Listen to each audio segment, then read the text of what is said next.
El zumbido era mi universo, un murmullo constante, bajo y electrónico, el canto fúnebre de 1000 servidores trabajando al unísono en la cripta helada que yo llamaba mi oficina. Las luces fluorescentes del techo parpadeaban con un pulso arrítmico reflejándose en la superficie negra y temblorosa de mi sexto café del día. Era un purgatorio climatizado, un limbo de cables y silicio en el corazón de Madrid, a 1000 kilómetros y a toda una vida de distancia del olor a tierra húmeda y a ganado que había definido mi infancia. Aquí, el único pulso era el de los datos fluyendo, y el único calor, el que emanaba de las rejillas de ventilación de las máquinas.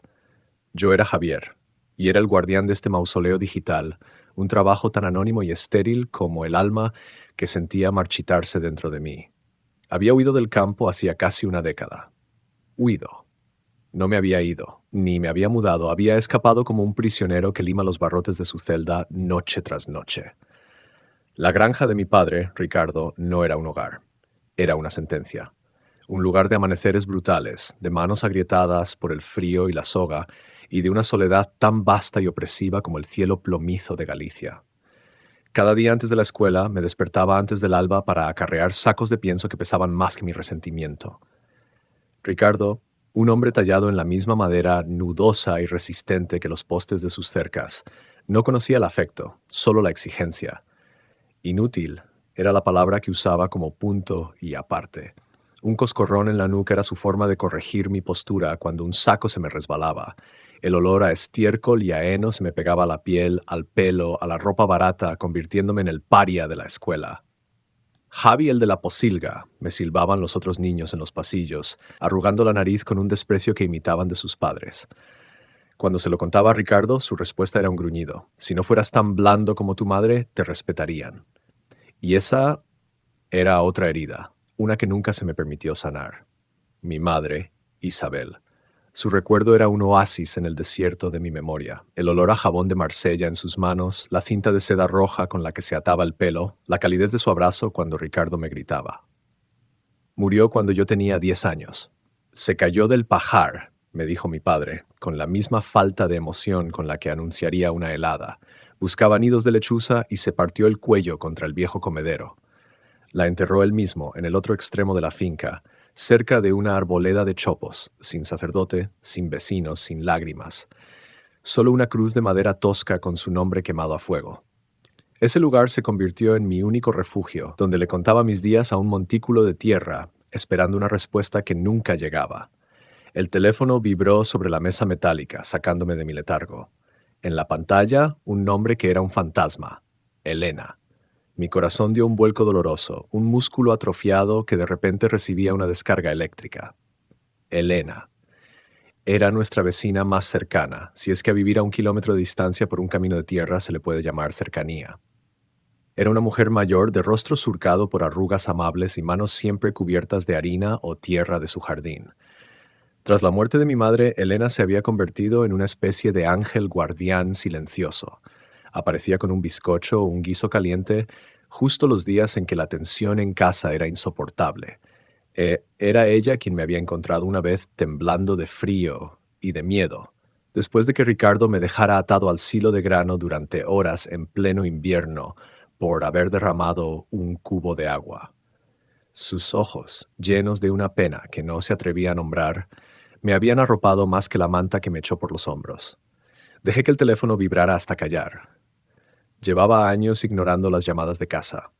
Bloqueé el número de mi padre después de la última vez que le cogí el teléfono, solo para recibir una sarta de insultos por haberle abandonado con un tractor averiado y sin nadie que se lo arreglara. A Elena también la había estado evitando. Me sentía avergonzado. Las facturas de mis tarjetas de crédito se acumulaban en mi correo electrónico como una plaga digital. El alquiler de mi minúsculo apartamento en Malasaña subía cada año, un nudo corredizo que se apretaba más y más. No tenía fuerzas para mentirle, para decirle que todo iba bien, que era feliz, que el chico asustado al que ella protegía se había convertido en un hombre de éxito. No quería oír la preocupación en su voz, porque su preocupación era genuina y la bondad genuina era algo que ya no sabía cómo procesar. Pero Elena era persistente. 1 minuto después llegó la notificación de un mensaje de voz. Dudé. Una parte de mí quería borrarlo sin escucharlo, cortar ese último hilo que me unía a ese pasado pútrido. Pero otra parte, una parte más débil y quizás más humana necesitaba saber. Con un suspiro que pareció vaciarme los pulmones, me llevé el teléfono a la oreja. La voz de Elena sonaba frágil, como papel de seda a punto de rasgarse. Había un temblor en ella, la resonancia inconfundible del llanto contenido. Javier, hijo, soy Elena. Sé que no quieres hablar, lo entiendo, pero es tu padre. Hizo una pausa y pude oír su respiración entrecortada. Está enfermo, Javi, mucho peor que antes. Apenas puede levantarse, el ganado se está muriendo, las cercas se caen. Su voz se quebró. No te pido que vengas por él, sé que no lo harías, pero él necesita ayuda. Y no hay nadie más. Ya sabes cómo es, ha quemado todos los puentes que tenía. No queda nadie en el pueblo que le dirija la palabra. Silencio. Piénsalo, hijo. La finca se está muriendo con él. El mensaje terminó. Me quedé inmóvil, con el teléfono pegado a la oreja, escuchando el silencio. Un frío glacial, que no tenía nada que ver con el aire acondicionado, me recorrió la espalda y se instaló en mi pecho. El viejo miedo, ese que creía haber enterrado bajo capas de indiferencia y distancia, reptaba de nuevo por mis entrañas. Era un hombre adulto, me repetí. Un hombre de casi 30 años, más fuerte, más alto que el niño que él aterrorizaba. Pero el nombre de mi padre, pronunciado en la voz rota de Elena, tenía el poder de encogerme, de devolverme a ese cuerpo menudo y tembloroso. Un recuerdo, vívido y terrible, asaltó mi mente sin piedad. No era un sueño, aunque durante años intenté convencerme de que lo era. Tendría unos 7 años. Mi madre me había regalado un conejo blanco, un pequeño ser de orejas largas y ojos de rubí al que llamé Copito. Era mi único amigo, un secreto que guardaba de mi padre, quien consideraba a cualquier animal que no produjera carne o trabajo como una boca inútil que alimentar.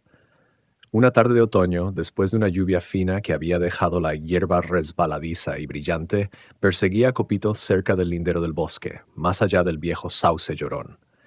El suelo en esa zona siempre había sido extraño, pantanoso, con un musgo de un verde antinaturalmente intenso que crecía en círculos. Copito, en su carrera juguetona, se adelantó. Le grité que volviera, pero resbaló en el musgo y cayó. Y entonces ocurrió lo imposible. El suelo pulsó. Lo vi con mis propios ojos. El musgo se abrió como unos labios carnosos, revelando no tierra, sino un foso de un tejido gris rosáceo, veteado de lo que parecían arterias oscuras, todo ello húmedo y brillante como la carne cruda. Se oyó un sonido húmedo, un desgarro blando, y mi pequeño conejo desapareció en el interior de aquel pozo viviente. El musgo se cerró sobre la abertura con la misma lentitud obscena con la que se había abierto. Corrí a casa, gritando, con el alma rota en 1000 pedazos. Ricardo me abofeteó por inventar estupideces y me dijo que dejara de llorar por una alimaña. Mi madre me abrazó, pero vi el miedo en sus ojos, un miedo que no entendí hasta mucho más tarde. Esa noche y durante años tuve la misma pesadilla, la tierra abriéndose, el sonido desgarrador, el silencio posterior. El incidente se convirtió en el monstruo debajo de mi cama, la razón por la que dormía con la luz encendida. Sentado en la oscuridad de la sala de servidores, el recuerdo era tan nítido que pude oler el musgo y la podredumbre. La llamada de Elena no era solo sobre un anciano enfermo. Era una llamada desde el borde de ese pozo, desde el corazón de la pesadilla. La idea de volver me revolvía el estómago. El resentimiento era una bilis espesa en mi garganta. Pensé en los golpes, en las humillaciones. Pensé en cómo Ricardo se había vuelto aún más cruel, más silencioso y más mezquino después de la muerte de mamá. La finca no era solo tierra y edificios, era un museo de mi dolor, y cada rincón guardaba un recuerdo amargo. La viga del granero de la que casi me cuelga por los pies. El suelo helado del establo donde me obligaba a dormir cuando le contestaba, el sonido de su cinturón de cuero silbando en el aire. Pero junto al odio, la culpa presionaba mis costillas. Era un sentimiento traicionero, irracional. ¿Por qué debía sentirme culpable? Él había construido esa prisión. Él me había expulsado de ella con su crueldad. Y, sin embargo, las palabras de Elena resonaban: no hay nadie más. Y las palabras de mi madre en uno de esos raros momentos de paz cuando me curaba un arañazo: tu padre es un hombre duro, mi amor. La tierra le agota. A veces ayudamos a la gente incluso cuando no lo merecen. Eso es lo que te hace mejor que ellos. En aquel entonces no lo entendí. Ahora, en la fría soledad de mi vida adulta, lo entendía, pero no significaba que me gustara. Me pasé las siguientes horas en un estado de parálisis, viendo las luces de los servidores pulsar en mi café frío. ¿Qué me quedaba en Madrid? Deudas, un trabajo sin futuro que apenas pagaba las facturas. La soledad de un apartamento donde el único sonido era el tráfico de la calle. No tenía amigos de verdad, solo compañeros de trabajo con los que intercambiaba trivialidades. Mis relaciones amorosas habían sido fugaces y superficiales, saboteadas por mi incapacidad para confiar, para mostrarme vulnerable. Había construido una fortaleza a mi alrededor, pero me había quedado atrapado dentro. Quizás volver no era solo por él, quizás era por mí. Quizás necesitaba enfrentarme al fantasma de mi padre, ahora que era un anciano frágil, para matar de una vez por todas al niño asustado que aún vivía dentro de mí. Quizás, en el ático polvoriento de esa casa odiada, podría encontrar algo de mi madre. Una caja con su ropa, una fotografía olvidada, algo que aún conservara su olor a pan y a jabón, una prueba de que la ternura había existido en aquel lugar. La decisión se tomó no con un estallido de claridad, sino con una resignación sombría. Apagué el ordenador, comuniqué a mi supervisor que necesitaba una baja indefinida por una emergencia familiar y me fui a mi apartamento. Metí en un par de bolsas de lona lo poco que tenía, algo de ropa, mi portátil y los libros que eran mi única compañía. Vacié la cafetera, tiré la comida de la nevera y dejé las llaves sobre la mesa para el casero. Compré un viejo Opel Corsa en un portal de segunda mano, pagando con el poco crédito que me quedaba en la tarjeta. Llené un termo con café instantáneo y, en mitad de la noche, con la ciudad dormida a mi alrededor, puse rumbo al noroeste, hacia la tierra de la lluvia, de la niebla y de los monstruos. El viaje fue una tortura. El asiento del conductor estaba hundido y me mataba la espalda. La radio solo sintonizaba estática o predicadores. Cada kilómetro que me acercaba a casa, la ansiedad crecía en mi pecho como una mala hierba. ¿Qué esperaba encontrar? ¿Un hombre arrepentido? Imposible. ¿Una disculpa? Ni en 1 millón de años. ¿Qué iba a hacer yo allí? No sabía nada de llevar una granja. Mis manos eran suaves, de teclear, no de manejar un hacha. Él se reiría de mí. Me llamaría señorito de ciudad. A medida que las autopistas daban paso a carreteras nacionales y estas a comarcales, el paisaje cambiaba. Los edificios de hormigón fueron sustituidos por bosques de eucaliptos y pinos. La luz del sol se volvió más pálida, filtrada por una capa de nubes perenne. Los setos crecían salvajes a los lados de la carretera, arañando la pintura de mi coche. Vi la señal del pueblo, oxidada y torcida, medio oculta por los cardos. Pasé junto a tiendas cerradas con las persianas amarillentas y podridas desde dentro. El viejo silo de grano, que de niño me parecía un gigante, ahora era solo una torre de metal manchada de óxido, patética y decrépita. Todo parecía más pequeño, más triste, más abandonado de lo que recordaba, como si el tiempo no solo hubiera pasado, sino que hubiera podrido el lugar desde dentro. Finalmente giré por el camino de tierra que llevaba a la finca. El coche se quejaba y saltaba con cada bache, el mismo camino que había recorrido miles de veces a pie, con el miedo como compañero. Y allí estaba. La casa, de 2 pisos, con paredes de piedra oscurecidas por la humedad y un tejado de pizarra irregular. La pintura de las ventanas estaba desconchada y en el porche, sentado en una vieja silla de mimbre desvencijada, había una figura. Era él, Ricardo. Detuve el coche y el motor murió con un estertor. El silencio que siguió fue denso, pesado, lleno del canto de los grillos y de la historia no contada entre nosotros. Se quedó mirándome mientras yo salía del coche, con el cuerpo entumecido por el viaje. Entrecerró los ojos como si no estuviera seguro de que yo fuera real. Su rostro era un mapa de la dureza, arrugas profundas como surcos de arado, piel curtida por el sol y el viento, pero había algo diferente. Sus hombros, que yo recordaba anchos y poderosos, ahora parecían encogidos. Su piel tenía un tono grisáceo bajo la sombra de su vieja gorra.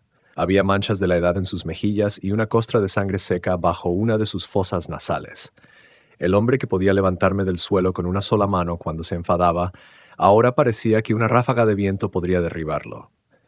«¿Qué coño haces aquí?», gritó. Su voz, que yo recordaba como un trueno, ahora era más delgada, áspera como la grava. «Elena me llamó», dije, y mi propia voz sonó extraña en el aire del campo. Él resopló, un sonido de puro desdén, y escupió en el polvo. «No necesito la caridad de nadie, menos de un señorito de ciudad con manos de pianista». Sus ojos me recorrieron de arriba abajo, mis vaqueros, mis zapatillas de deporte, mi camisa arrugada. Arrugó el labio con el mismo gesto de asco que yo conocía tan bien. Iba a darme la vuelta. Lo juro por Dios. Iba a volver a meterme en el coche y desaparecer de su vida para siempre. Pero entonces, cuando se apoyó en la barandilla del porche para levantarse, su mano tembló violentamente. Perdió el equilibrio por un instante y tuvo que agarrarse a un pilar para no caer. En ese breve momento de fragilidad, de debilidad expuesta, el odio flaqueó. Y en su lugar, contra mi voluntad, sentí una punzada de algo terrible y confuso. Lástima. El recuerdo de él arrastrándome por el patio ardía como un hierro candente, borrando casi por completo cualquier atisbo de compasión, pero no del todo. Él se aclaró la garganta, evitando mi mirada. Bueno, masculló con la voz más baja, no te quedes ahí pasmado como un idiota. Las maletas no van a entrar solas. Se enderezó, bajó los escalones del porche con una cojera pronunciada y se acercó al coche. Intentó coger una de mis bolsas, pero sus dedos temblorosos apenas pudieron agarrar la correa. Por un segundo vi en sus ojos una humillación profunda, la del hombre fuerte que se ve traicionado por su propio cuerpo. El viejo odio y la nueva piedad luchaban una guerra silenciosa en mi pecho. Sin decir una palabra, le aparté la mano con suavidad, cogí mis dos bolsas y caminé hacia la puerta de la casa, hacia la boca del lobo. Cuando pasé a su lado, susurró algo tan bajo que casi no lo oí. La tierra tiene hambre, dijo, y el frío que sentí no tenía nada que ver con el viento que empezaba a levantarse. Era un frío antiguo, un frío que venía de las entrañas mismas de aquel lugar maldito. Acababa de volver a casa. Crucé el umbral y el aire cambió. El exterior olía a tierra húmeda, a hierba y a un incipiente olor a lluvia. El interior olía a tiempo estancado. Era una sinfonía de decadencia que conocía demasiado bien, una que había intentado purgar de mis fosas nasales durante 10 años sin éxito. El primer golpe fue el de la humedad, un olor denso y terroso a piedra mojada y a madera que se rinde lentamente a la podredumbre. Debajo de eso yacía el polvo, no el polvo ligero de la ciudad, sino un polvo pesado, milenario, hecho de piel muerta, fibras de tela descompuesta y los fantasmas de incontables inviernos. Y por último, el subtono más siniestro, un tufillo dulzón y metálico, casi imperceptible, como el de la carne que empieza a pasarse o el de las flores olvidadas en un jarrón con agua corrompida. Era el olor de la vida abandonada. La casa me tragó entero. El vestíbulo estaba en penumbra. A la izquierda, la puerta del salón estaba cerrada. A la derecha, la escalera de madera oscura subía hacia la oscuridad del piso de arriba, cada peldaño un recuerdo de mis pies infantiles corriendo para escapar de mi padre. El papel de la pared, un estampado de flores que mi madre había elegido, estaba descolorido, amarillento y se despegaba en los bordes, revelando manchas de moho negro que se extendían como un mapa de una enfermedad incurable. El suelo de baldosas hidráulicas, que yo recordaba con sus vibrantes patrones geométricos, estaba ahora cubierto por una capa de mugre, y las baldosas estaban rotas en varias esquinas, como dientes mellados en una boca anciana. Ricardo pasó a mi lado, arrastrando los pies, su cojera más pronunciada sobre la superficie irregular. No encendió ninguna luz. Parecía moverse por la casa como un espectro, conociendo cada obstáculo en la oscuridad. Tu cuarto está como lo dejaste, gruñó sin mirarme. No esperaba que volvieras a ensuciarlo. Subí la escalera y el crujido de la madera bajo mis pies era un lamento. Cada crujido era una nota en la canción fúnebre de mi regreso. El pasillo de arriba era aún más oscuro. Había 4 puertas. La del fondo, la del cuarto de mis padres, estaba cerrada. Nunca entré allí después de que mamá muriera. Ricardo la convirtió en su santuario de silencio y amargura. Mi puerta era la segunda a la izquierda. La madera estaba hinchada por la humedad y tuve que empujar con el hombro para abrirla. El aire que salió de la habitación era gélido y viciado. Mi cuarto. Un cubo de unos 10 metros cuadrados, una celda con vistas a la desolación. La cama individual, con un colchón fino y hundido por el centro, seguía pegada a la pared. La manta de lana áspera, la misma que me había arañado la piel durante toda mi infancia, estaba doblada sobre ella. En la pequeña mesa de madera, mis viejos libros de texto seguían apilados, cubiertos por un sudario de polvo. En la pared, un par de dibujos infantiles sujetos con chinchetas oxidadas. Un intento torpe de dibujar un superhéroe y otro de un paisaje con un sol sonriente, una mentira que contaba a mí mismo en papel. Dejé las bolsas en el suelo. El sonido sordo resonó en el silencio. Me acerqué a la ventana. El cristal estaba sucio, cubierto de una película de mugre y verdín, distorsionando el paisaje exterior en una acuarela deprimente de verdes y grises. Más allá del patio, el viejo sauce llorón parecía más grande, sus ramas caídas como el cabello de una viuda desconsolada. Y más allá, la mancha oscura del bosque y la tierra pantanosa donde mi pesadilla había nacido. Un escalofrío me recorrió la espalda. Sentía como si algo desde allí me estuviera observando, como si supiera que había vuelto. Me senté en la cama y el somier de metal protestó con un gemido agudo. El polvo se levantó a mi alrededor, motas danzando en el débil rayo de luz que se colaba por la ventana. Estaba en casa. La palabra se sentía como veneno en mi lengua. Esto no era un hogar, era una herida, y yo había vuelto a meter el dedo en ella. La cena de esa noche fue una escena sacada de una obra de teatro del absurdo. Ricardo se movía por la cocina con una lentitud exasperante. La cocina, el corazón de la casa cuando mi madre vivía, era ahora el epicentro de la decadencia. El fregadero de loza estaba lleno de platos sucios con restos de comida reseca. Un paquete de pan de molde tenía manchas verdes de moho. El olor agrio de la leche cortada flotaba en el aire. Él sacó 2 latas de fabada del fondo de una despensa. Las abrió con un abrelatas manual, sus manos temblorosas haciendo que la tarea pareciera hercúlea. Vació el contenido en una cacerola abollada y lo calentó en el fogón de gas sin añadir nada, sin remover. Comimos en la pequeña mesa de la cocina, la misma donde mi madre me daba el desayuno. La luz de la única bombilla que funcionaba era amarillenta y débil, arrojando sombras largas y macabras sobre nuestros rostros. Comimos en silencio, un silencio denso, cargado de 10 años de reproches no dichos. El único sonido era el de nuestras cucharas rozando el metal de los platos. Observé a Ricardo. Comía con dificultad, la mandíbula trabajando con lentitud. Parte de la comida se le caía de la cuchara antes de llegar a su boca. Su mano temblaba tanto que el caldo salpicaba la mesa. «Veo que en la ciudad se come mejor», dijo de repente, su voz rasposa rompiendo el silencio. No era una pregunta, era una acusación. «A veces», respondí, sin levantar la vista del plato. «Manos suaves», continuó, mirando mis manos apoyadas en la mesa. «No aguantarías un día de trabajo de verdad. Te romperías, como tu madre. Ella también era frágil». La mención de mi madre fue como una bofetada. Sentí un calor subir por mi cuello. La rabia, mi vieja y fiel amiga, se despertó, pero la apagué. Discutir con él era como gritarle a una pared, inútil y agotador. «¿Por qué me has dejado volver, entonces?», pregunté, mi voz más dura de lo que pretendía. Él levantó la vista y por un segundo vi algo en sus ojos nublados por la enfermedad. No era odio. ¿Era miedo? «Porque la tierra tiene hambre», repitió, como si fuera una respuesta obvia, «y yo ya no tengo fuerzas para darle de comer». Dejó la cuchara en el plato, aunque apenas había comido. Se levantó arrastrando su silla y salió de la cocina sin decir una palabra más. Me quedé solo con los restos de la cena y sus palabras crípticas resonando en mi cabeza. ¿Qué significaba eso? ¿Era una metáfora de su propia decadencia, de la granja muriendo, o era algo más literal y monstruoso? La imagen del pozo pulsante en mi memoria me hizo sentir náuseas. Esa noche dormir fue imposible. La cama era un instrumento de tortura. El colchón se clavaba en mis costillas, la manta picaba, y el silencio de la casa era más ruidoso que el tráfico de Madrid.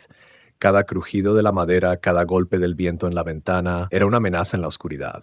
Y, como temía, la pesadilla volvió. Estoy de nuevo allí, 7 años. La hierba está fría y húmeda bajo mis pies descalzos. El aire huele a ozono y a tierra removida. Copito corre delante de mí, una mancha blanca y feliz contra el verde oscuro. Le llamo, pero mi voz no sale. Es solo un susurro ahogado. El suelo delante de él ondula, no como el agua, sino como la piel de un animal gigante respirando bajo tierra. El musgo se retira húmedo y fibroso. Debajo, la fauce. Es más grande de lo que recordaba. No es solo un pozo, es una garganta. Veo las paredes de carne rosada contraerse, veteadas de capilares negros que laten con un pulso lento y enfermo. Un sonido emana de sus profundidades, un gorgoteo bajo, como el de un estómago hambriento. Copito chilla, un sonido agudo de terror puro mientras resbala y cae. No hay un desgarro esta vez. La carne del pozo se pliega sobre él, lo absorbe con una lentitud deliberada y horrible, como una anémona gigante. Lo último que veo son sus orejas blancas desapareciendo en la membrana brillante. Y entonces, el pozo me mira. No tiene ojos, pero siento su atención sobre mí. Una inteligencia fría, antigua y voraz. Me despierto gritando, bañado en un sudor frío con el corazón martilleándome contra las costillas tan fuerte que duele. A la mañana siguiente me levanté antes del amanecer. No podía soportar estar en esa habitación un segundo más. Bajé y encontré a Ricardo dormido en el viejo sillón del salón, con una manta raída echada por encima y la boca abierta, emitiendo un ronquido sibilante. Parecía increíblemente viejo y frágil. Decidí explorar. Necesitaba ver con mis propios ojos el alcance del desastre que Elena había descrito. Salí al aire frío de la mañana. Una niebla baja se aferraba al suelo, difuminando los bordes del mundo. El primer lugar al que fui fue el establo. La gran puerta de madera se quejaba sobre sus goznes oxidados. El interior estaba oscuro y olía a enfermedad. En uno de los cubículos, una vaca yacía de costado. Estaba delgadísima, los huesos de la cadera sobresalían como perchas, su respiración era superficial y una mosca zumbaba alrededor de su ojo vidrioso. No iba a durar mucho. En los otros establos, solo había un par de cabras flacas y unas pocas gallinas que picoteaban apáticamente un suelo polvoriento. El heno en los comederos estaba enmohecido. La granja se estaba muriendo de inanición. Caminé por los campos. Las cercas de madera estaban rotas en muchos lugares, los postes podridos en su base. Las malas hierbas, altas y agresivas, ahogaban lo que quedaba de un cultivo de maíz. Las hojas de las plantas estaban amarillas y raquíticas. Todo hablaba de abandono, de un trabajo demasiado grande para un hombre viejo y enfermo. Mi deambular me llevó casi sin querer hacia la arboleda de chopos, hacia la tumba de mi madre. La cruz de madera seguía allí, ahora cubierta de musgo y líquenes, inclinada hacia un lado. El nombre Isabel apenas era legible. Me arrodillé frente a ella. La hierba había crecido alta y salvaje a su alrededor. No había flores, ninguna señal de que alguien la hubiera visitado en años. «Hola, mamá», susurré, y la palabra se sintió extraña en mi boca. «He vuelto. No sé por qué. Supongo que sentí que debía hacerlo. Todo es un desastre. Él es un desastre». Apoyé la mano en la tierra fría.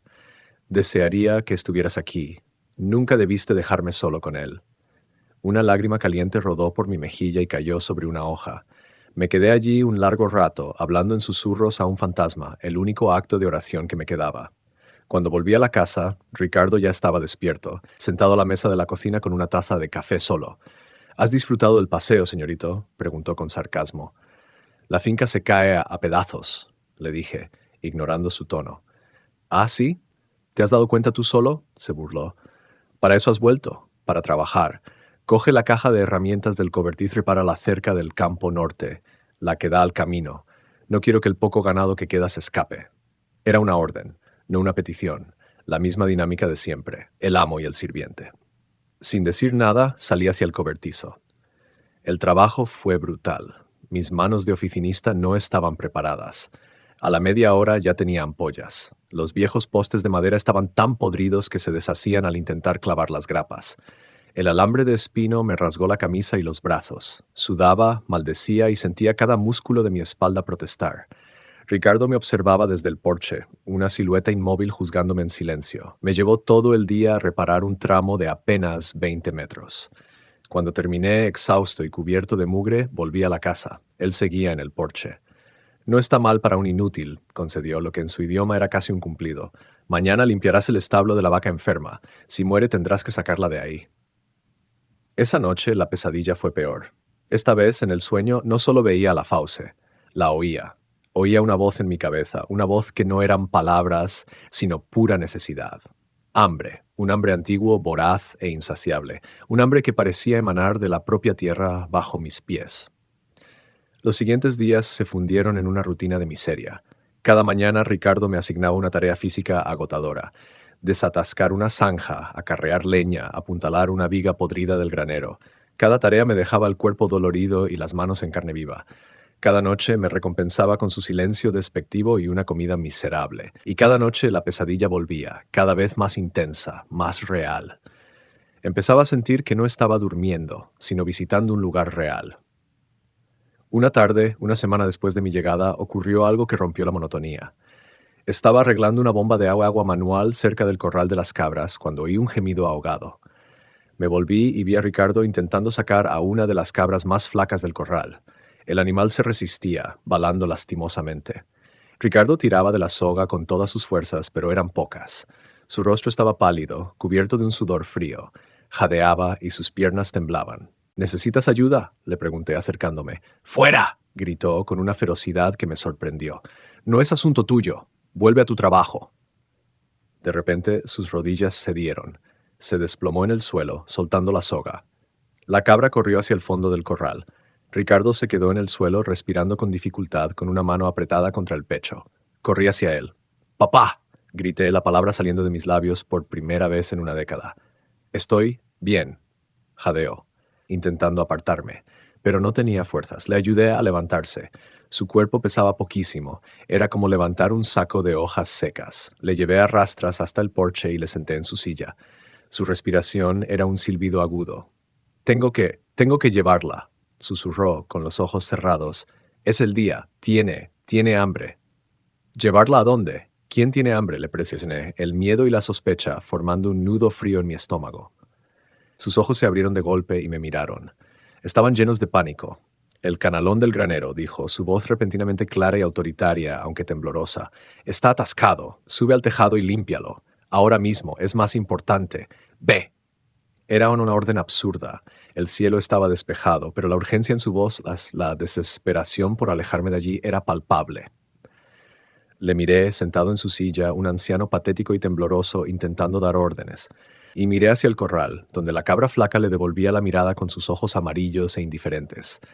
Y luego miré más allá, hacia el sauce, hacia el borde del bosque, hacia el lugar de mi pesadilla.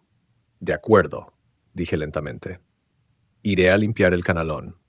Me di la vuelta y caminé hacia el granero, sintiendo su mirada clavada en mi espalda. Sabía que me estaba mintiendo. Sabía que la cabra y su misteriosa hambre eran importantes. Y una parte oscura y curiosa de mí, la parte que había sobrevivido a esta casa, necesitaba desesperadamente saber por qué. Estaba reparando la granja de mi padre, pero empezaba a sospechar que el verdadero trabajo, el trabajo para el que me había llamado de vuelta, aún no había comenzado. Caminé hacia el granero con la lentitud de un condenado. Cada paso sobre la tierra apelmazada era un argumento en el juicio que se celebraba en mi cabeza. La parte de mí, que aún era un niño de 10 años, aterrorizado y sumiso, me gritaba que obedeciera. Sube la escalera, limpia el estúpido canalón, no hagas preguntas, no provoques su ira, sobrevive. Era un instinto grabado a fuego, el mantra que me había permitido aguantar hasta el día de mi huida. Pero otra voz, una más nueva, más fría y forjada en la soledad anónima de la ciudad, replicaba con un desprecio helado. ¿Obedecer?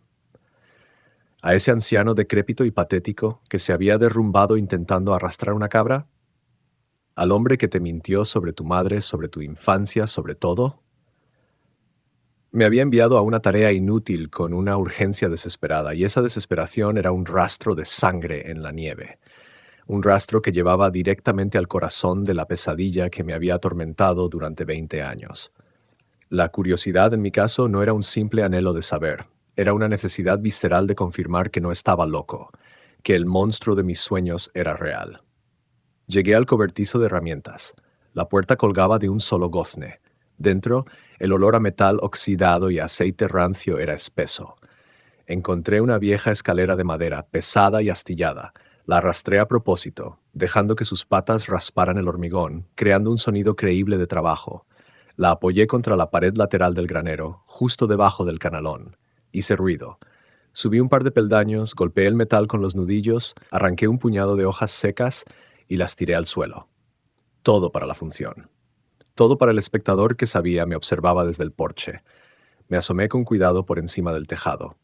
Allí estaba él, una silueta encorvada en su silla, mirándome fijamente. Mantuve la farsa durante unos 10 minutos, que se me hicieron eternos. Quitaba hojas, golpeaba el canalón, me movía de un lado a otro. Mi corazón latía con una fuerza desbocada, un tambor de guerra en mis oídos. El miedo era real, pero la determinación lo era aún más. Finalmente, vi cómo se levantaba con dificultad y entraba en la casa, cerrando la puerta tras de sí. Era mi oportunidad. Bajé de la escalera con un sigilo que no sabía que poseía. La dejé apoyada en el granero y, en lugar de volver por el camino principal, me deslicé por la parte trasera de los edificios. Me movía agachado, usando el tractor averiado, los montones de leña podrida y los muros de piedra derrumbados como cobertura. Mi plan era simple: dar un rodeo y acercarme a la zona del pantano desde el linde del bosque, desde donde podría observar sin ser visto. Cuanto más me alejaba de la casa y los establos, más cambiaba el ambiente. El aire se volvía más frío, más denso. Los sonidos familiares de la granja, el cacareo ocasional de una gallina, el zumbido de las moscas, se desvanecieron, reemplazados por un silencio profundo y antinatural. Ni siquiera los pájaros cantaban aquí. El suelo bajo mis pies se ablandaba, la tierra firme dando paso a un terreno esponjoso que se hundía ligeramente con cada paso. El olor a podredumbre que impregnaba la casa se intensificó aquí, pero con un matiz nuevo y nauseabundo, el hedor de un matadero mezclado con el de tierra profanada. Llegué al borde de la arboleda que flanqueaba la zona pantanosa. Me escondí detrás del tronco grueso de un viejo roble, el mismo tipo de árbol que me había dado sombra tantas veces cuando visitaba la tumba de mi madre. Desde allí tenía una vista clara de la pequeña hondonada dominada por el sauce llorón. Y entonces lo vi. Mi padre. De alguna manera, con una fuerza de voluntad que rozaba lo sobrehumano, había conseguido llegar hasta allí. No estaba de pie, sino de rodillas al borde de una zona donde el musgo era más oscuro, mis casi negro. Jadeaba, y cada respiración era un estertor agónico. A su lado, atada a su muñeca con la soga, estaba la cabra flaca. El animal temblaba violentamente, con los ojos desorbitados por el terror, negándose a dar un paso más, plantando sus pezuñas en el suelo blando. Mi padre no me vio. Toda su atención, toda su energía menguante estaba centrada en el suelo frente a él. Estaba susurrando. No podía oír las palabras exactas, pero el tono era el de una súplica, el de un siervo dirigiéndose a su amo. Acariciaba el musgo con su mano temblorosa. El corazón se me heló en el pecho. Estaba viendo mi pesadilla cobrar vida. Me quedé inmóvil, apenas respirando, convertido en una estatua de terror y fascinación. Ricardo sacó algo de su bolsillo. Un viejo cuchillo de desollar con la hoja manchada y el mango de madera pulido por el uso. La cabra emitió un balido lastimero, un sonido agudo que fue absorbido por el silencio opresivo del lugar. Él tiró de la soga, obligando al animal a acercarse al borde. «Perdóname», le oí susurrar a la cabra. «El tributo debe pagarse». Con un movimiento torpe y brutal agarró a la cabra por el cuello y le pasó el cuchillo por la garganta. No fue un corte limpio. Su mano temblaba demasiado. Fue un desgarro horrible y la sangre oscura y caliente brotó a borbotones, salpicando su ropa y el musgo oscuro. La cabra se convulsionó, sus patas arañando el aire, un sonido gorgoteante escapando de su garganta cortada, y el suelo reaccionó. Justo donde la sangre caía, el musgo se contrajo y se retiró, no como dos labios, sino como el iris de un ojo monstruoso dilatándose. Debajo, la carne viva de la fauce quedó expuesta. Era peor, mucho peor de lo que mi memoria infantil o mis pesadillas habían podido concebir. No era simplemente gris rosácea, era un remolino de tejidos de un rojo profundo, casi morado, intercalados con venas negras y gruesas que latían con un pulso lento y constante, desacompasado del mío. La superficie no era lisa, estaba cubierta de pliegues y texturas rugosas, como el interior de un estómago, y supuraba un ícor espeso y amarillento que se mezclaba con la sangre de la cabra, creando un lodo nauseabundo. El hedor se multiplicó por 10, una ola de miasmas que me golpeó con fuerza física. Olía a sangre, a bilis, a carne en descomposición y a algo más, algo mineral y antiguo, como la tumba de un dios olvidado. Mi padre, con sus últimas fuerzas, empujó el cuerpo aún tembloroso de la cabra hacia la abertura.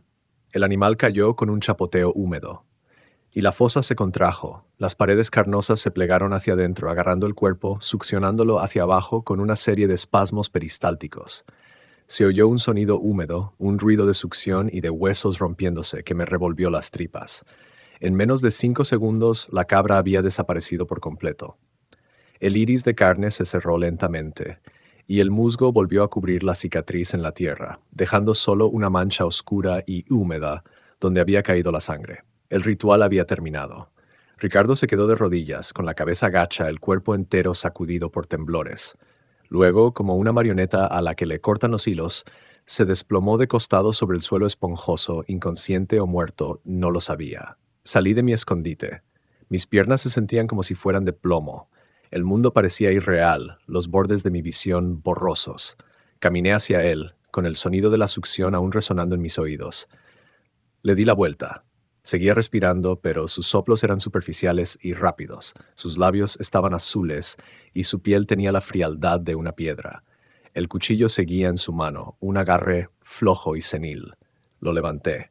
Era increíblemente ligero. Lo cargué sobre mis hombros, su cabeza colgando inerte sobre mi espalda, y comencé el largo y lento camino de regreso a la casa, dejando atrás el lugar sagrado y profano. Cada paso era una tortura, no por su peso, sino por el peso de la verdad que ahora aplastaba mi alma. Mi padre no era solo un hombre cruel, era el sacerdote de un Dios horrible y hambriento. Y yo acababa de presenciar la misa negra. Lo deposité en el viejo sillón marrón del salón, el que tenía el relleno saliendo por un brazo. Su cuerpo se hundió en los cojines gastados. Le limpié la cara con un paño húmedo y esperé. Tardó casi media hora en recuperar la conciencia. Sus ojos parpadearon, desenfocados al principio, y luego se fijaron en mí.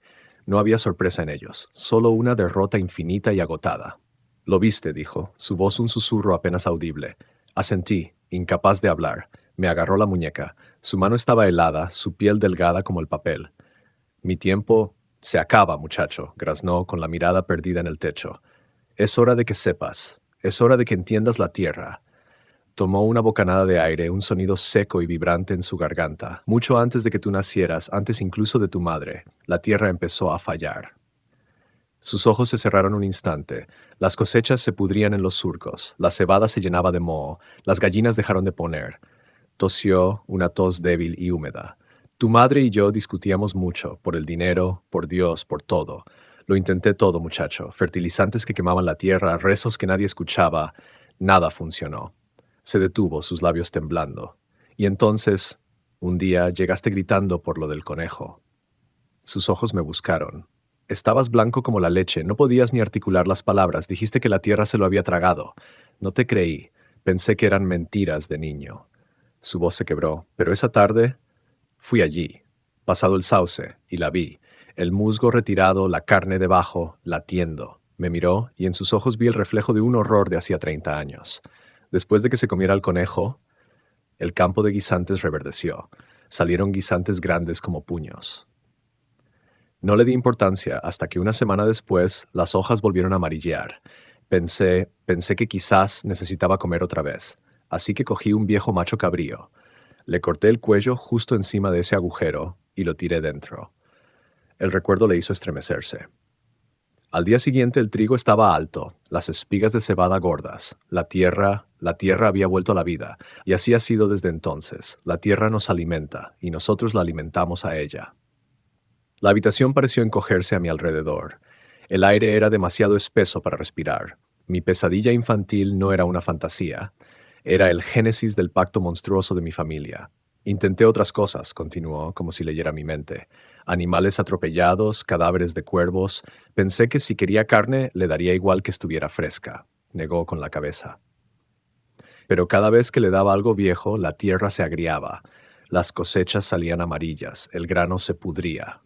«Necesita sangre fresca, muchacho, caliente, recién muerta o todavía viva. Así es como funciona». La primera vez que lo entendí fue con un ternero que nació deforme, con las tripas fuera. No quería que sufriera, así que se lo di. Al día siguiente el campo de tréboles estaba espeso como la lana. Se quedó en silencio, su pecho subiendo y bajando con un aleteo irregular, como un pájaro atrapado. El puzzle de mi infancia encajaba con un chasquido horrible. Las desapariciones ocasionales de animales, su secretismo, su temperamento cada vez más agrio. Todo era parte del tributo. Volvió a clavar sus ojos en los míos, y esta vez había una claridad aterradora en ellos. Una orden. «Ahora tendrás que alimentarla tú», susurró. «Ahora es tu trabajo». Me quedé allí, de pie junto a su sillón, sintiendo el suelo desaparecer bajo mis pies. El peso de sus palabras, el peso de la tierra hambrienta, cayó sobre mis hombros con la fuerza de una lápida. Había vuelto a casa buscando respuestas, y en su lugar había encontrado una sentencia. Mi herencia no era una granja en ruinas, era un monstruo. Y mi padre acababa de pasarme la correa. El mundo se había vuelto de cristal, frágil, transparente y distorsionado. Me quedé de pie junto al sillón de mi padre, pero no estaba realmente allí. Flotaba en un limbo de incredulidad, un espacio silencioso entre el antes y el después. Antes mi padre era un tirano, mi pasado una simple historia de abuso y huida. Ahora, las paredes de esa narrativa se habían derrumbado, revelando una arquitectura de horror cósmico. Mi padre no era un simple hombre cruel, era el esclavo de un pacto atávico. Su maltrato no era solo malicia, era el veneno de un secreto que le corroía el alma. Ahora es tu trabajo. Las palabras no eran un eco, eran entidades vivas que reptaban por mi cerebro, anidando en cada pliegue, envenenando cada pensamiento. Me di la vuelta sin decir nada y salí del salón. Subí las escaleras con la lentitud de un sonámbulo y me encerré en mi cuarto. Necesitaba distancia, necesitaba silencio, pero el silencio de la casa ya no era vacío, estaba lleno de la presencia palpitante de la fauce. Podía sentirla, incluso a través de los muros de piedra y los metros de tierra. Una presencia expectante, hambrienta. Me senté en el borde de la cama, mirando mis manos, manos de ciudad, manos que tecleaban códigos, que sostenían tazas de café, que pasaban las páginas de libros. Ricardo tenía razón, eran manos suaves. ¿Cómo podían estas manos realizar el trabajo que él me había legado? ¿Cómo podían sostener un cuchillo, cegar una vida, alimentar a un dios de fango y carne? La noche que siguió fue un océano de vigilia. Cada vez que cerraba los ojos, la escena se repetía con una claridad insoportable. El corte torpe, la sangre caliente salpicando el musgo, el sonido de succión. No era una pesadilla que pudiera ser disipada por la luz del día. Era la nueva textura de la realidad. Mi mente, febril, comenzó a reordenar los recuerdos de mi vida, encajándolos en este nuevo y monstruoso paradigma. Recordé los años posteriores a la muerte de mi madre, cuando la crueldad de Ricardo se había intensificado. ¿Era solo el dolor o era el terror de tener que mantener el pacto él solo? Recordé su agotamiento constante, sus ausencias inexplicables al atardecer, sus manos siempre manchadas de una tierra más oscura que la del resto de la finca. Y mi madre, Isabel. El pensamiento de ella era una herida abierta. ¿Sabía ella del pacto? La idea era un sacrilegio. Mi madre era bondad, era luz. No podía haber sido cómplice de algo tan terrible. Pero entonces, ¿qué significaban sus discusiones con mi padre? ¿Sus llantos ahogados por la noche? ¿Su miedo? Quizás ella se oponía.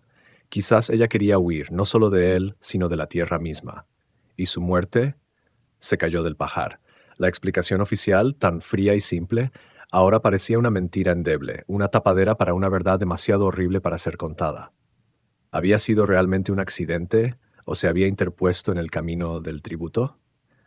La sospecha era una serpiente de hielo enroscándose en mi corazón. Al amanecer, me levanté. No había dormido ni un segundo. Bajé las escaleras.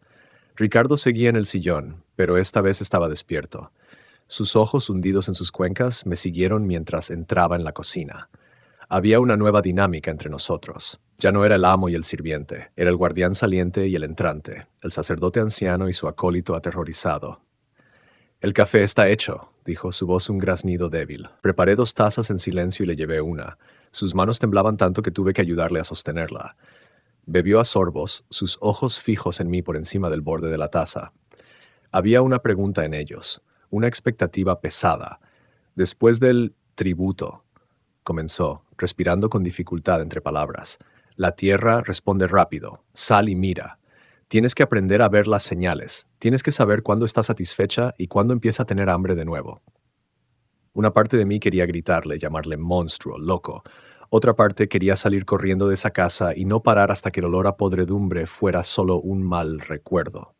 Pero me quedé, porque una tercera parte, una parte oscura y pragmática, necesitaba ver la prueba. Necesitaba saber si el sacrificio de la cabra, si toda esa locura era real. Salí al exterior, y el cambio era innegable. El aire parecía más limpio, más vibrante. La niebla de la mañana anterior se había disipado, dando paso a una luz solar pálida pero clara. Caminé hacia el establo. La vaca enferma, la que había estado tumbada y agonizante durante días, estaba de pie. Seguía flaca, pero sus ojos ya no eran vidriosos. Estaba masticando lentamente un poco de heno y levantó la cabeza para mirarme cuando entré. Fui a los campos. El maíz raquítico parecía más erguido, sus hojas de un verde un poco más intenso. Las malas hierbas no habían desaparecido, pero parecían menos agresivas, como si la propia tierra les hubiera robado parte de su vigor para dárselo a los cultivos. Era sutil, pero innegable. La tierra había respondido. El pacto era real. Y ese hecho era más aterrador que cualquier monstruo, porque significaba que la locura de mi padre tenía un propósito. Funcionaba. Los días siguientes transcurrieron en una bruma de trabajo físico y tormento mental. Ricardo, demasiado débil para levantarse del sillón, me dirigía con la voz. Repara el techo del gallinero. Desbroza el camino al pozo. Acarrea agua para la vaca. Cumplía las órdenes mecánicamente, mi cuerpo moviéndose mientras mi mente se perdía en laberintos de horror. El trabajo me dejaba exhausto, lo cual agradecía, porque el agotamiento era lo único que me permitía unas pocas horas de sueño sin sueños al final del día. Empecé a convertirme en un experto en las señales. Observaba la Tierra como un médico observa a un paciente. Aprendí a reconocer el brillo saludable de la hierba después de una comida y a detectar el primer indicio de palidez que anunciaba su hambre creciente. Una semana después del sacrificio de la cabra, las señales comenzaron. La vaca volvió a tumbarse, su respiración más pesada. Un par de gallinas aparecieron muertas una mañana sin razón aparente. Las hojas del maíz comenzaron a curvarse hacia abajo, perdiendo su vigor. La tierra volvía a tener hambre. El tiempo se estaba acabando. Una tarde Ricardo me llamó desde el sillón. Su voz era un hilo. La vaca no pasará de esta noche, dijo. Mañana la tierra la reclamará, pero es carroña, no le gustará. Ganarás tiempo, pero la cosecha se resentirá. Hizo una pausa, tosiendo. Necesita algo vivo. El cordero que nació ayer, el pequeño, el débil, no sobrevivirá. Sería un acto de piedad. Un acto de piedad. La forma en que retorcía las palabras, en que justificaba el horror, era obscena. Salí al corral. Allí estaba la oveja madre con sus dos corderos. Uno era fuerte, ya intentaba ponerse en pie. El otro yacía a su lado, pequeño y tembloroso, apenas respirando. Su destino, en una granja normal, sería morir de forma natural en unas horas. En esta granja, su destino era ser un tributo. Esa noche me senté en mi cama, con la cabeza entre las manos. Podía huir, podía coger el coche y largarme. ¿Pero a dónde? A mi apartamento vacío, a mis deudas, a mi trabajo sin alma. Podría vivir sabiendo lo que dejaba atrás, sabiendo que esta tierra, este monstruo, seguiría existiendo con mi padre demasiado débil para apaciguarlo. ¿Qué pasaría entonces? ¿Se extendería su hambre más allá de los límites de la finca? La idea era absurda, pero después de lo que había visto, ya no sabía qué era posible y qué no. Recordé las palabras de mi madre. A veces ayudamos a la gente incluso cuando no lo merecen. Una brújula moral simple para un mundo simple. ¿Cómo se aplicaba eso aquí? ¿Estaba ayudando a mi padre? ¿O estaba convirtiéndome en él? La decisión no fue una elección, fue una rendición. A la mañana siguiente, antes del amanecer, fui al corral. La oveja madre me miró con sus ojos estúpidos e inocentes. El cordero débil apenas se movía, lo cogí en brazos. Era increíblemente ligero, un pequeño bulto de lana y huesos frágiles. Temblaba. O quizás era yo quien temblaba. Lo apreté contra mi pecho y caminé hacia el pantano. El camino era una marcha fúnebre. Cada paso era una traición a todo lo que yo creía ser. El cordero baló débilmente, un sonido que era un pinchazo en mi corazón. Llegué al borde de la fauce. El lugar apestaba, un olor rancio a muerte vieja. El musgo parecía más seco, más agrietado que la última vez. Esperando. Saqué el cuchillo que había cogido de la cocina, lo sostuve en mi mano, miré la garganta del cordero, la lana blanca y suave. Vi sus ojos negros y líquidos mirándome. No pude. No era mi padre. No tenía esa dureza, esa capacidad para la crueldad calculada. Las lágrimas me quemaban los ojos, lágrimas de rabia, de autodesprecio, de pena por ese pequeño ser inocente. El cordero baló de nuevo, un sonido patético. Lo siento, susurré y mi voz se rompió. Lo siento mucho. Cerré los ojos y sin pensar más lo arrojé hacia adelante. No tuve la fuerza para lanzarlo lejos. Cayó torpemente en el borde carnoso de la fosa. Hubo un silencio de un segundo y luego la fauce reaccionó. Se convulsionó, más rápido, más agresivo que con la cabra. Una ola de tejido muscular se alzó y se tragó al cordero con un solo espasmo, un sonido húmedo y terrible como el de una bota saliendo del barro espeso. Me quedé paralizado, mirando el lugar donde el cordero había desaparecido. Entonces la náusea me golpeó con la fuerza de un puñetazo. Me doblé y vomité en el suelo, una mezcla agria de bilis y café. Vomité hasta que no me quedó nada dentro, el cuerpo sacudido por arcadas secas. Me arrodillé allí, temblando, sucio, con el sabor del vómito en la boca y el sonido de la succión grabado a fuego en mi cerebro. Levanté la vista hacia el cielo gris de Galicia. Ya estaba hecho. Había cruzado la línea. Había alimentado al monstruo. Me limpié la boca con el dorso de la manga y me puse en pie. Mis piernas se sentían débiles. Cuando me di la vuelta para volver a la casa, me sentí diferente. Algo dentro de mí, algo que podría haber llamado inocencia o alma, se había roto, y en su lugar solo quedaba el guardián, el nuevo sacerdote, el hijo de mi padre. El ser humano tiene una capacidad casi infinita para la adaptación. Es nuestra mayor fortaleza y nuestra más terrible maldición. Podemos acostumbrarnos al dolor, a la tristeza, incluso al horror. Cuando un acto monstruoso se repite, no deja de ser monstruoso, pero nuestro corazón, para protegerse, empieza a construir un callo a su alrededor. Javier había cruzado el umbral. Ahora debía aprender a vivir en la casa del monstruo, sin darse cuenta de que las paredes empezaban a parecerse a su propia piel. Prestad atención, porque es en la calma aparente de la rutina donde se esconden las verdades más afiladas. Volví a la casa con los pies de plomo, el alma vacía y las manos manchadas no de sangre, sino de complicidad. Ricardo estaba despierto en su sillón, como si me hubiera estado esperando. No me preguntó nada, no hizo falta. Me miró, y en sus ojos cansados y acuosos vi una extraña mezcla de alivio y una profunda, abismal tristeza. Asintió una sola vez, un gesto mínimo, casi imperceptible. Era la única bendición que recibiría por mi sacrilegio.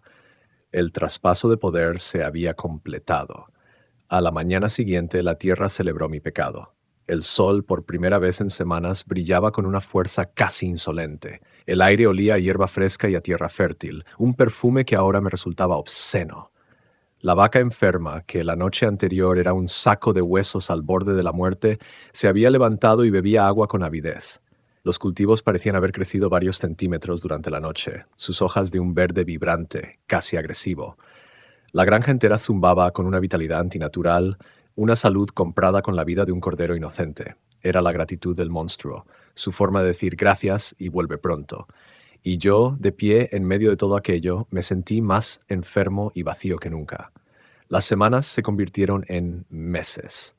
El verano gallego, con sus lluvias intermitentes y su sol pálido, dio paso a los primeros vientos fríos del otoño.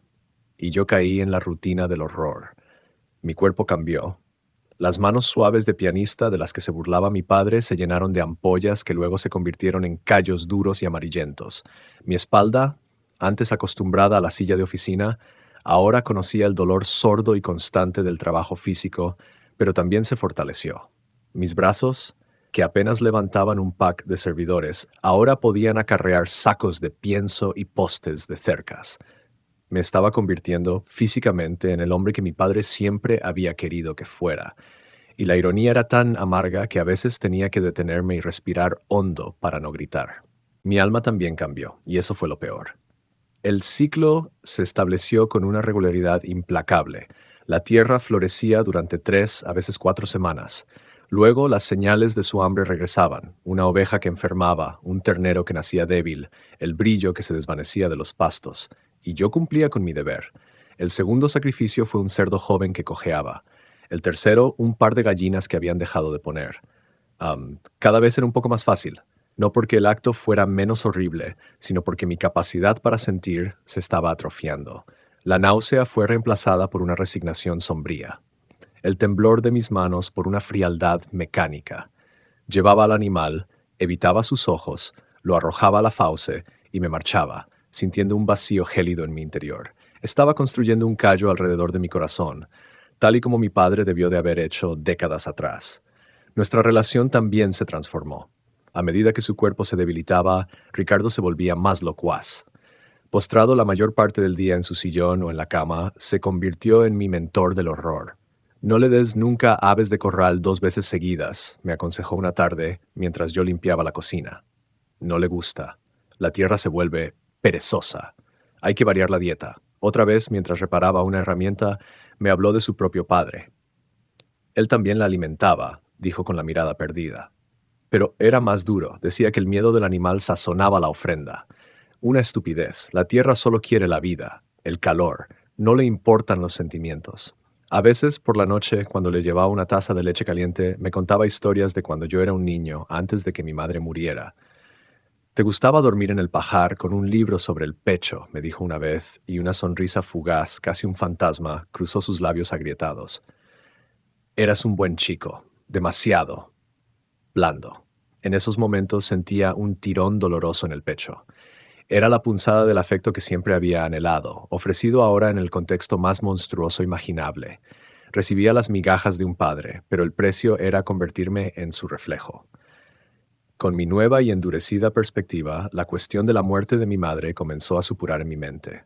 La historia del accidente en el pajar ahora me parecía un cuento mal construido. Un día, mientras reforzaba la cerca cerca de la arboleda de chopos, me encontré de nuevo frente a su tumba. Me arrodillé. La última vez había llorado como un niño. Ahora la observaba con los ojos fríos de un detective. La cruz estaba inclinada, la tierra compacta y dura, nada fuera de lugar. Pero la propia normalidad del lugar me parecía sospechosa. Estaba demasiado lejos de la casa, demasiado aislada. Un lugar perfecto para enterrar un secreto, no a una esposa. ¿Estaba ella realmente allí? ¿O era esta cruz un simple marcador, un decorado en la gran obra de teatro del horror de mi padre? El descubrimiento ocurrió una mañana húmeda de octubre. La tierra volvía a tener hambre. Había elegido una oveja vieja, una que apenas podía mantenerse en pie, el tributo de ese mes. La arrastré a través del campo embarrado. El animal era pesado y yo estaba cansado. La lluvia de la noche anterior había dejado el suelo resbaladizo. Al llegar al borde del pantano, cerca del escondite del monstruo, mi pie resbaló en un trozo de musgo mojado. Caí hacia adelante, soltando a la oveja. Para no caer de bruces en el fango, eché la mano hacia adelante instintivamente. Mi mano se hundió en el borde de la fauce. Un grito ahogado escapó de mis labios. La sensación fue indescriptiblemente vil. Era como meter la mano en el interior de un animal recién muerto, caliente, resbaladizo y blando. La textura era gomosa y a la vez fibrosa. La retiré con una sacudida de pura repulsión, mi brazo cubierto hasta el codo de un icor amarillento y maloliente. Pero al sacarla sentí algo, algo que no era ni fango ni carne. Algo estaba atrapado en el limo, medio enterrado. Empujado por un impulso que no entendía los dedos, venciendo la náusea y tiré de ello. Era un trozo de tela. Lo saqué y lo sostuve en mi mano temblorosa. Estaba cubierto de una baba amarillenta y asquerosa. Con el pulgar froté la superficie para limpiarla, y entonces un color emergió de debajo de la mugre. Un color rojo. Mi corazón se detuvo. El aire se congeló en mis pulmones. Mi cuerpo reconoció el material antes que mi cerebro. Era un trozo de cinta de seda roja, deshilachada y manchada, pero inconfundible. Era la cinta que mi madre llevaba en el pelo la mañana en que la vi por última vez. La que usaba para atarse su larga cabellera negra mientras preparaba el desayuno. La que olía a ella, a jabón y a hogar. El mundo se inclinó sobre su eje. El hedor a podredumbre se desvaneció, reemplazado por el recuerdo de su risa. El sonido pulsante de la fosa se fundió con el recuerdo del sonido de un cuerpo cayendo. Todo convergió en un único y devastador momento de claridad. No se había caído del pajar. No estaba en la tumba junto a los chopos. Mi padre no solo le había mentido, la había asesinado, y se la había dado de comer a la tierra, se la había dado de comer al monstruo. La cinta roja cálida en mi puño cerrado no era un trozo de tela, era una prueba, era un testimonio, era una declaración de guerra.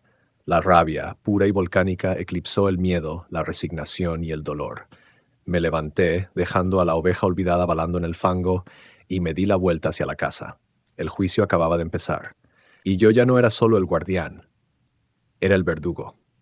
El camino de vuelta a la casa fue un túnel de furia. El mundo exterior se desvaneció en una periferia borrosa y sin importancia. La vitalidad de la granja, que minutos antes era una prueba del éxito de mi horrible trabajo, ahora era un insulto. El verde intenso de los pastos estaba manchado con la sangre de mi madre. El ganado sano había engordado con su sacrificio. El aire fresco que llenaba mis pulmones era el aliento del monstruo que la había devorado. Cada beneficio, cada signo de vida era un fruto de su muerte, y yo, al participar en el ciclo, me había convertido en un cómplice profanador de su memoria. Mi mano, cerrada en un puño, apretaba la cinta de seda. Estaba caliente y húmeda por mi sudor. Era lo único real en un mundo que se había vuelto una pesadilla. La rabia en mi pecho no era un fuego caliente y caótico, era un alto horno, una furia concentrada, blanca y brillante, que fundía cualquier otro sentimiento. El dolor, la pena, la lástima por el anciano decrépito que era mi padre, todo se convirtió en cenizas. Pero la ira necesitaba certeza absoluta.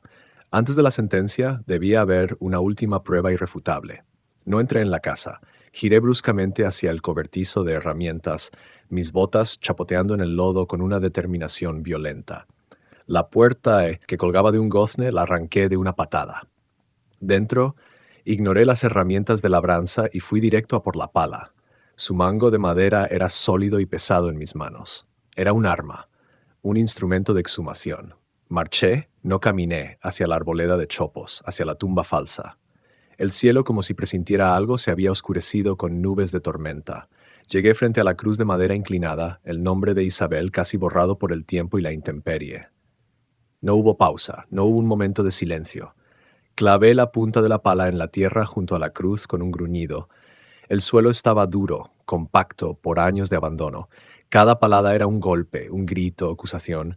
El sudor me corría por la frente y se me metía en los ojos, pero no me detuve a limpiármelo. La rabia me alimentaba, un combustible inagotable. Palada tras palada, arrojaba la tierra a un lado, cavando con una furia mecánica. Pensaba en todos los años que había ido a ese lugar a hablarle. Todos esos secretos de niño contados a un montón de tierra vacía. Todas esas lágrimas derramadas sobre una mentira. La humillación se sumaba a la furia. Profundicé. 1 metro. 1 metro y medio. El sudor empapaba mi camisa. Mis músculos gritaban, pero el dolor era bienvenido. Era real. Y entonces ocurrió. La pala se hundió en el fondo del agujero con un sonido sordo y hueco. No hubo el chasquido de la madera de un ataúd. No hubo la resistencia de huesos. Nada. Solo tierra seca y estéril. Me quedé quieto en el fondo del foso que yo mismo había cavado, respirando con dificultad. Miré hacia arriba. Estaba vacío. El hoyo estaba tan vacío como la historia de mi padre, tan vacío como el corazón del hombre que me había criado. La ira se solidificó, convirtiéndose en un bloque de hielo en mi pecho. Salí del agujero y dejé la pala donde cayó. Con la cinta roja todavía apretada en el puño, me dirigí a la casa. Esta vez para celebrar el juicio. La puerta principal se estrelló contra la pared al abrirla, haciendo saltar trozos de yeso. Ricardo estaba en su sillón, dormitando, con la boca abierta y la televisión parpadeando sin sonido frente a él, proyectando sombras danzantes sobre su rostro consumido. El ruido le despertó con un sobresalto. Parpadeó, desorientado, mirándome como si yo fuera una aparición. Avancé hacia él, mis botas dejando huellas de barro en el suelo sucio. No dije una palabra. Abrí el puño y dejé caer la cinta roja y sucia sobre su regazo, sobre la manta raída que cubría sus piernas. Él bajó la vista, vio el trozo de tela. Sus ojos se abrieron de par en par y un temblor recorrió todo su cuerpo. El color desapareció de su rostro, dejándole con una palidez cerúlea, mortal. Intentó hablar, pero solo salió un quejido ahogado.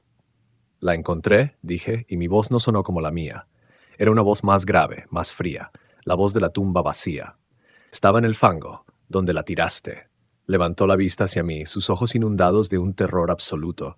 Negaba con la cabeza un movimiento espasmódico y patético. La mataste, continué cada palabra un martillazo. La mataste, y luego se la diste de comer. Se derrumbó, un sollozo gutural roto escapó de su pecho, se encorvó sobre sí mismo, un hombre deshecho. No, gimió entre lágrimas y mocos. No fue así, fue un accidente. Miente, rugí, y el grito hizo vibrar los cristales de las ventanas. ¡Deja de mentir!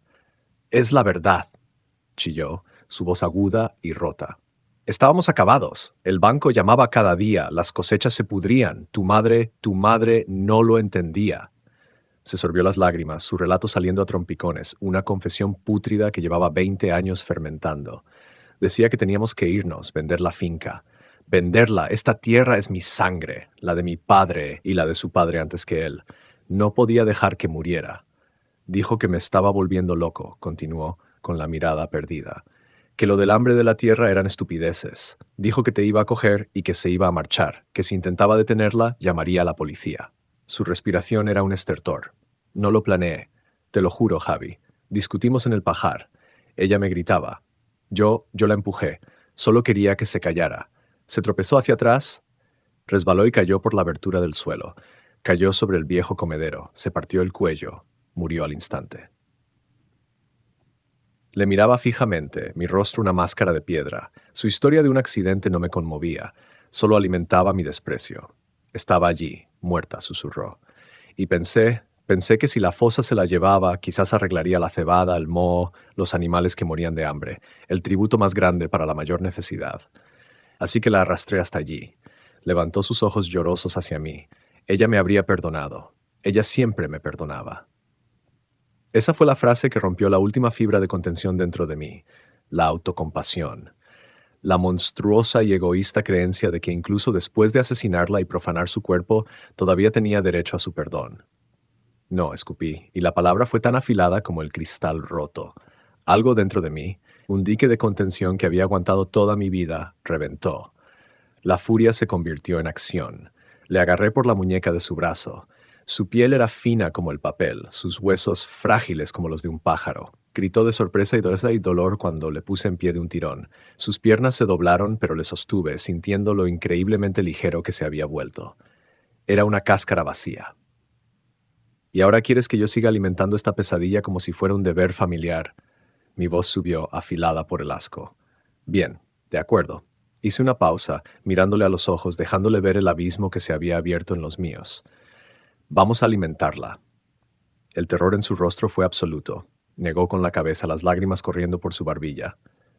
No, no, Javi, no hagas esto, muchacho, jadeó. Ignoré sus súplicas. Empecé a arrastrarle hacia la puerta. Apenas opuso resistencia. Era como arrastrar un saco de harapos. Tropezó al llegar a los escalones del porche y cayó de rodillas, su piel raspando contra la madera astillada. Le arrastré por las escaleras sin piedad, gimió de dolor. Le arrastré a través del patio embarrado, sus zapatos gastados dejando 2 surcos en la tierra húmeda. El niño que una vez fue arrastrado por ese mismo patio, ahora era el que arrastraba. La justicia, a su manera terrible y retorcida, había cerrado el círculo. Estaba juzgando a mi padre, y la sentencia era la misma que él había dictado para mi madre. El aire frío del pantano nos golpeó como una mano helada. El cielo se había cerrado por completo, una panza de nubes grises y amoratadas que prometía una tormenta. Arrastraba a mi padre a través de la hierba esponjosa, su cuerpo casi sin peso oponiendo una resistencia patética. Se retorcía intentando clavar los talones en el fango, pero yo era demasiado fuerte. La rabia me había dado una fuerza preternatural. Javi, por favor, gimió, su voz rota por el llanto y el esfuerzo. Soy tu padre, tu padre. Mi padre murió hace mucho tiempo, repliqué. Mi voz era un gruñido bajo y animal. Murió el día que elegiste esta tierra por encima de tu hijo. Murió el día que mataste a tu esposa. Llegamos al borde. La fauce esperaba. Parecía más grande, más oscura, sus pliegues carnosos latiendo con una anticipación lenta y obscena. El hedor era abrumador, una mezcla de tumba abierta y matadero. El aire a su alrededor vibraba con una energía palpable, un hambre que tiraba de mí, que me reconocía como su nuevo proveedor. Mi padre se revolvió en mi agarre, su pánico alcanzando un crescendo. «Tu madre no querría esto», gritó, con la voz estrangulada. «Ella era buena, ella te amaba, te perdonaría. A mí me perdonaría». Me detuve. Le giré bruscamente para que me mirara a la cara. Sus ojos estaban desorbitados, inyectados en sangre, las lágrimas creando surcos limpios en la suciedad de sus mejillas. «¿Ella te suplicó?», le pregunté. Mi voz bajó a un susurro helado, cada palabra afilada como un trozo de hielo. «¿Te rogó que te detuvieras cuando la empujaste? ¿Te pidió piedad cuando la arrastraste hasta aquí?» Se quedó sin palabras. Su boca se abrió y se cerró, pero solo salió un sonido ahogado. «¿Le diste tú alguna piedad?», rugí, mi aliento creando una nube de vaho en el aire frío. Apreté mi agarre en sus brazos, forzándole a encontrarse con mi mirada, a ahogarse en el odio que veía en mis ojos. Se estremeció y sus hombros se sacudieron con sollozos silenciosos y violentos. «No», farfulló, la palabra apenas un soplo de aire, pequeña, final, una admisión que le costó el mundo. «No. Ella merecía mucho más». «Sí», dije, «lo merecía». Y le empujé. No fue un empujón violento, fue deliberado, firme. Perdió el equilibrio al instante. Por una fracción de segundo horrible, sus pies resbalaron en el borde carnoso y se quedó atrapado, medio dentro, medio fuera. Sus ojos se encontraron con los míos una última vez, una ventana a un universo de terror puro y absoluto. Y entonces la fosa lo reclamó.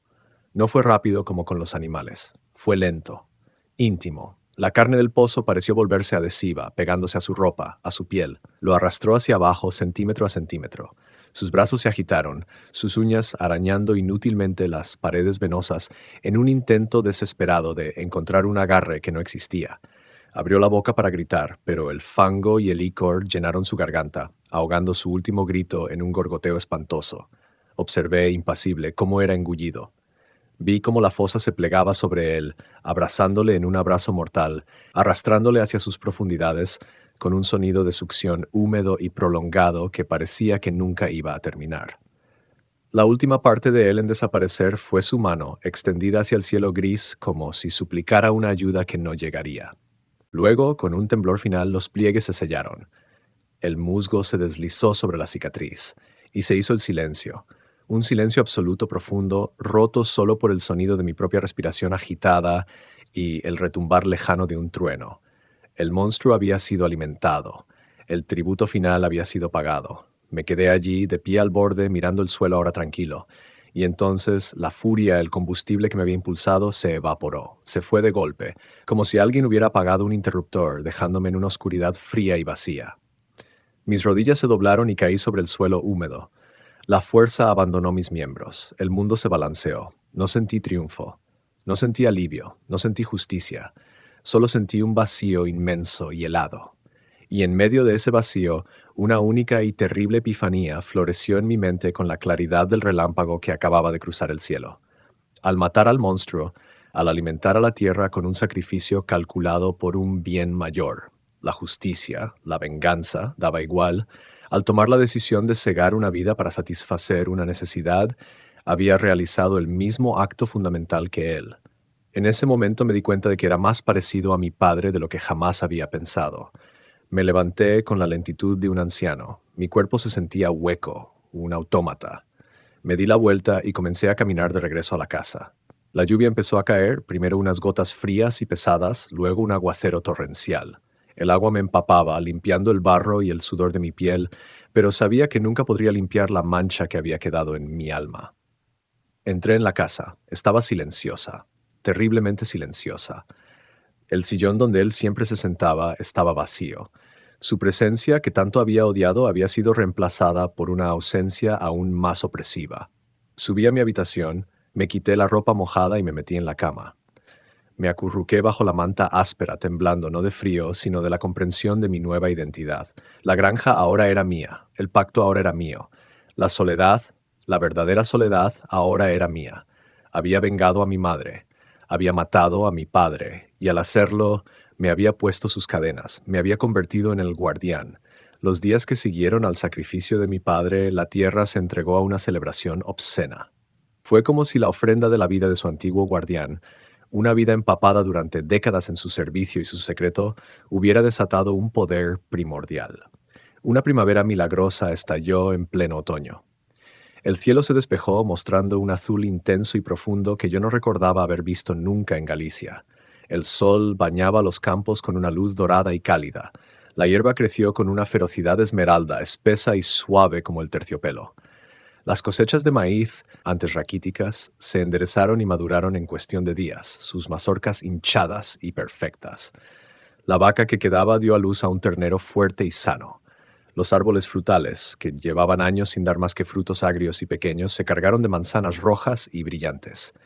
La granja entera rebosaba una vitalidad casi violenta, un estallido de vida tan abrumador que resultaba grotesco.